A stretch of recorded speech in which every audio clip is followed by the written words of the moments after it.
एक और रूस यूक्रेन में जंग जारी है तो दूसरी तरफ आर्मेनिया अजरबैजान एक दूसरे के खून के प्यासे हैं। आर्मेनिया ने अजरबैजान पर हमला करने का आरोप लगाया, वहीं अजरबैजान ने इसे आर्मेनिया के उकसावे के बदले की कार्रवाई बताई।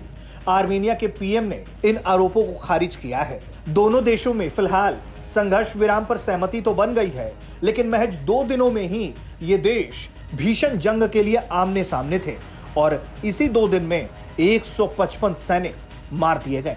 दावा है कि अजरबैजान ने आर्मेनिया में नागरिकों की बस्ती पर हमला किया, लेकिन अभी तक आम नागरिकों की मौत का आंकड़ा सामने नहीं आया। अजरबैजान और आर्मेनिया में 27 सितंबर 2020 को भी युद्ध छिड़ा था। बाद में संघर्ष विराम के बाद युद्ध तो रुक गया, लेकिन बीते 2 सालों में दोनों देशों के बीच सीमा पर झड़पें होती रही। दोनों देशों के बीच नागोर्नो और काराबाख इलाके को लेकर विवाद रहा है। अजरबैजान और आर्मेनिया दोनों ही सोवियत संघ का हिस्सा हुआ करते थे। 1991 में सोवियत संघ के टूटने के बाद जो 15 नए देश बने, उनमें अजरबैजान और आर्मेनिया भी थे। हालांकि दोनों देशों के बीच 1980 के दशक से ही यह विवाद शुरू हो गया था। दोनों के बीच नागोर्नो और काराबाख इलाके को लेकर विवाद है।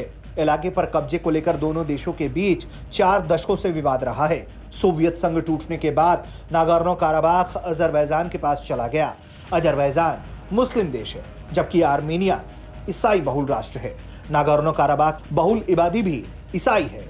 इसके बावजूद सोवियत संघ जब टूटा तो इसे अजरबैजान को दे दिया गया। यहाँ रहने वाले लोगों ने भी इलाके को आर्मेनिया को सौंपने के लिए वोट किया था, लेकिन स्थिति जस की तस है और आर्मेनिया लगातार यह आरोप लगाता रहता है कि अजरबैजान इस इलाके में लोगों पर अपनी तानाशाही करता है।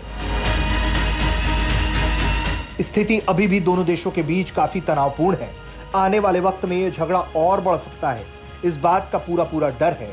ऐसे में दुनिया के सभी देशों की कोशिश है कि आर्मेनिया और अजरबैजान दोनों आपस में बातचीत करके शांति के जरिए ही कोई रास्ता निकाले, क्योंकि जंग किसी भी सूरत में सिर्फ और सिर्फ तबाही ही लेकर आती है। ब्यूरो रिपोर्ट, भारत तक।